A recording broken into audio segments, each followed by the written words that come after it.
Assalomu alaykum hurmatli ko'ruvchilar. Sharq Turkiston ovozining kundalik xabarlarini ko'rishinglarni qarshi olamiz. Tövəndə dehqonlar xabarlarimizning tafsiliy mazmunlarida bo'lsin.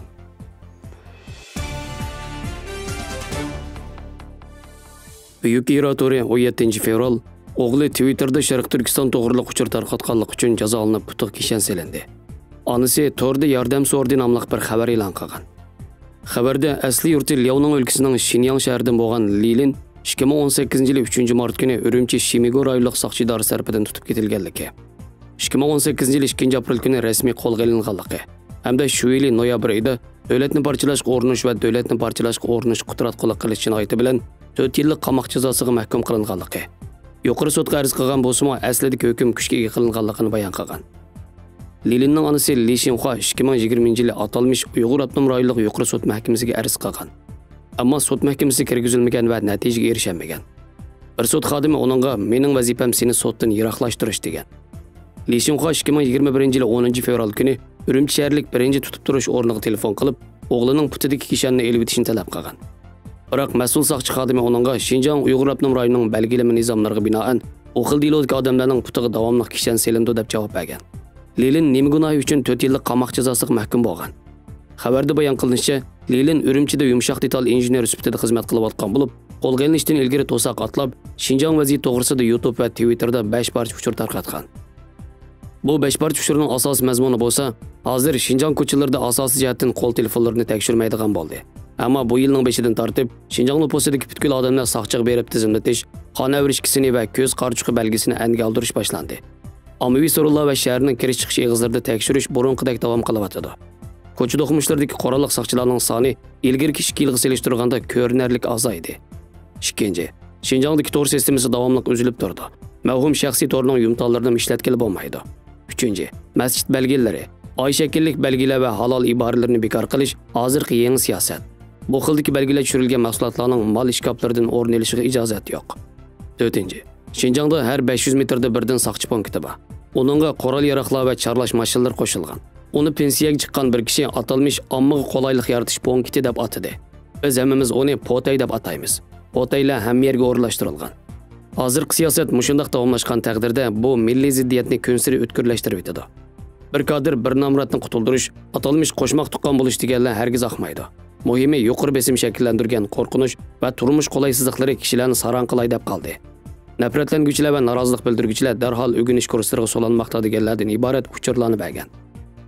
Lilin bu xabarlarni Xitoyning jazo lagerlari tuzumi jiddiy ijro qilinayotgan 2018 yilning boshlarida tarqatib, hukumat doiralarining darhol diqqatini tortgan. Xabarda tilga olinishicha, saqchilar uni davlat sirtidagi ijtimoiy taratqulardan foydalanib, yolg'on xabar tarqatish, davlat rahbarlariga tuhmat qilish, davlatning mavjud siyosatiga va davlatning atalmish Xinjiangning muqimligini saqlashga munosabatli tadbirlarga hujum qilish, Xinjiangning muqimligiga doir tadbirlarga yomon niyatli baho berish degandek jinoyatlar bilan tutqun qilgan.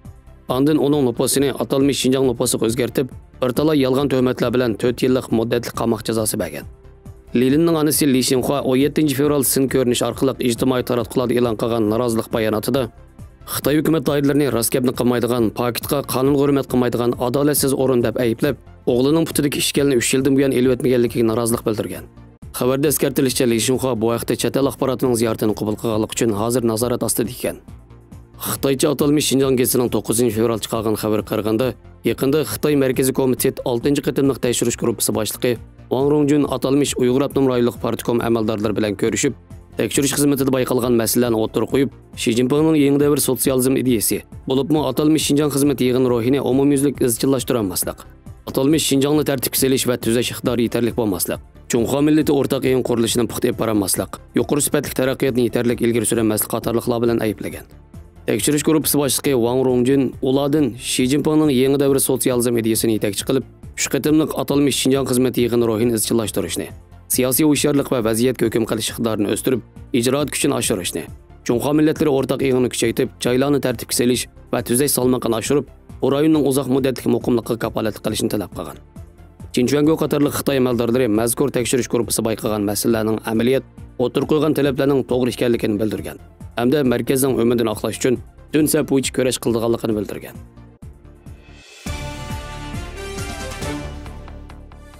17 fevral kuni Amerika Avam Palatasining Cumhuriyetçiler Partiyasi a'zolari prezident Joe Bidenga xat yozib, uni sobiq prezident Trump vazifasidan ayrilishdan ilgari Konzi institutiga bo'lgan cheklamalarni kuchaytirish siyosatini baldirroq asli keltirishni talab qilib, Joe Bidenning Xitoy masalasidagi yumshoq ifodasini tanqid qilgan.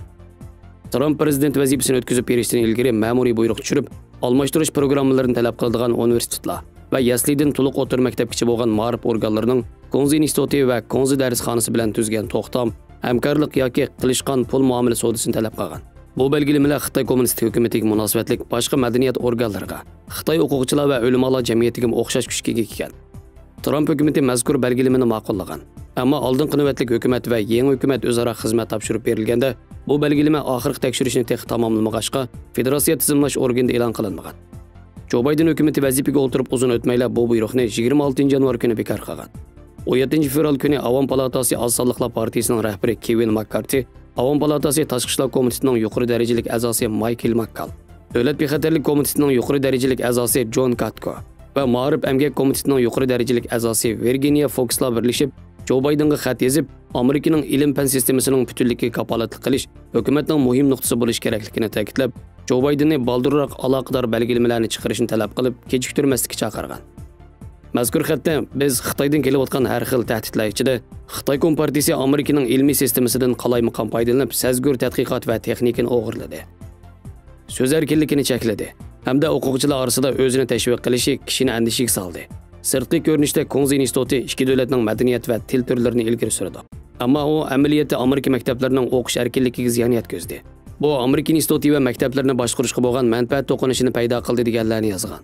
Amerikadagi o'limalar jamiyatining statistikasida bu yil 17 fevral kuniga qadar Amerikadagi 64 Konzi instituti taqalgan yoki taqalish oldida turmoqda ekan. Xitoy Kompartiyasi azaldan Konzi instituti qurishdagi maqsadining Xitoyning madaniyat bilimlarini umumlashtirish ekanligini o'tirib qo'yib kelgan. Lekin yaqin yillardan buyon Konzi instituti chet eldagi birlik va josuslik organi deb ayblanib, Yevropa va Amerika davlatlari tomonidan qo'g'ilib cheklangan. Shvetsiya o'tgan yil aprel oyida davlatdagi barliq Konzi institutlarini taqagan.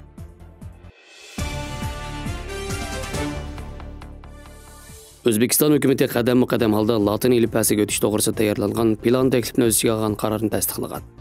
2023 yili 1 yanvardan boshlab O'zbekistondagi barliq idora organlarining faoliyatlari va rasmiy aloqalar Latin alifbosi bilan bo'ldi ekan.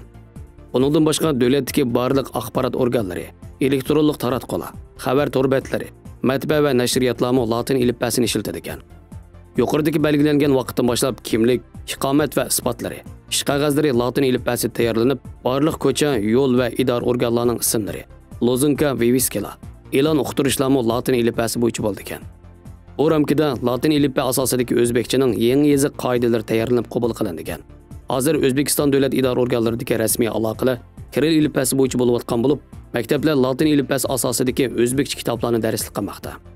Kiril alifbosi bilan Latin alifbosi teng qo'llanayotgan O'zbekistonda 1993 yili 2-sentabr Latin alifbosiga o'tish to'g'risidagi qonun loyihasi qabul qilingan bo'lib, 31 harfli bu alifbo 1995 yili 29 harflik yangi Latin alifbosiga almashtirilgan.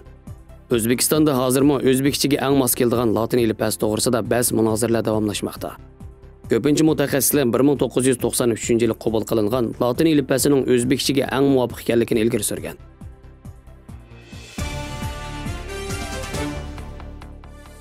Badaningizda oqsil kamchil bo'lsa, sovuqdan qo'rqadi. Muskullar bo'shishadi. Ko'krak qismi sangilgandek sezim bo'ladi. Oson qo'rq tushadi. O'sib yetilishga ta'sir etadi. Immunitet kuchi to'vallaydi, oson zukam bo'ladi. Oson charchaydi. Ko'pish iqdori to'vallaydi. Qon ozliq, oson qerish, chechish tushish, tirnoqlar yerilish, yori eg'izi pat saqaymaslik alomatlari ko'riladi. Ikkinchi, beturdagi vitaminlar kamchil bo'lsa, inkas asti bo'ladi. Ko'zlar nursiz bo'lib qichishadi, qiziradi. Ruhi tushkun bo'ladi. As tutish iqdori to'vallaydi.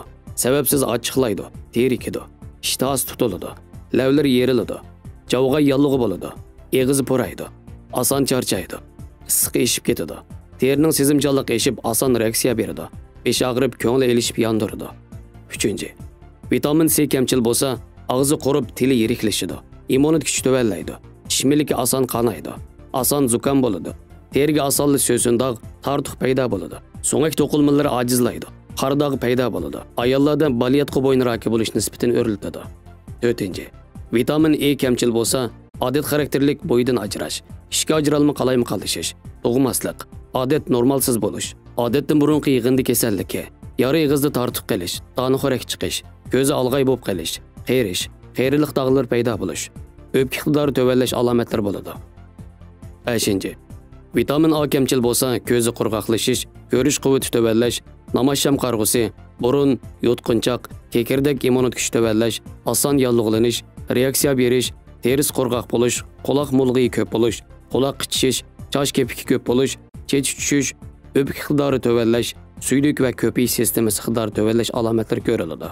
6. Kalsiy, magniy kamchil bo'lsa, oson tush ko'rish, cho'chib uyg'onib ketish, as tutish iqtidori tuvanlash, kayfiyat turaqsiz bo'lish, beshi og'rish, ko'p siyish, put-qo'llari tortishib qelish, tishini g'o'chirlatish, muskullar tortishib qelish, beli sirqirab og'rish, so'ngaklar shalanglashish, oson sunish, sababsiz og'riqlar, yurak selish, qo'li gap qilish, bolalarning bo'yi o'smaslik, siyib qo'yish, ayollarda odat og'ritib kelish alomatlari bo'ladi. 7. Tala moddasi kamchil bo'lsa, ichi qetib qelish, gemoroy, oson tosh tushish, tani xo'rak chiqish, vena o'smasi, semizlik, xolesterin yuqorilash, kuchay choplashib qelish alomatlari ko'riladi. 8. Beliq miy kamchil bo'lsa, yashanganlardagi divanlik, asli tutish iqtidori tuvanlash, mayda erishchan vitaminlarni saqlayolmaslik, terilar qurg'oqlashish, ko'rish quvvati chekinish, sovuqdan qo'rqish, o'g'im yollig'i, bola emitayotgan ayollarda suti ozlash alomatlari ko'riladi. 9. To'mir va yaproq kislotasi kamchil bo'lsa, asli tutish iqtidori tuvanlash, diqqatni yig'olmaslik, o'g'inish chekinish, put-qo'llari muzlash, oson o'yishib qelish, ich siqilish, tortish, yuzlari tatirish, tirnoq shakli o'zgarish, topin oson yerilish, oson charchash, ruhiy tushkun bo'lish, dili ishib qelish, uyqusizlik, harakati ostilash, homildor ayollar bo'lsa, ko'ngil elishish, yondirish, kamtuk, g'ayri tug'ib qo'yish alomatlari ko'riladi.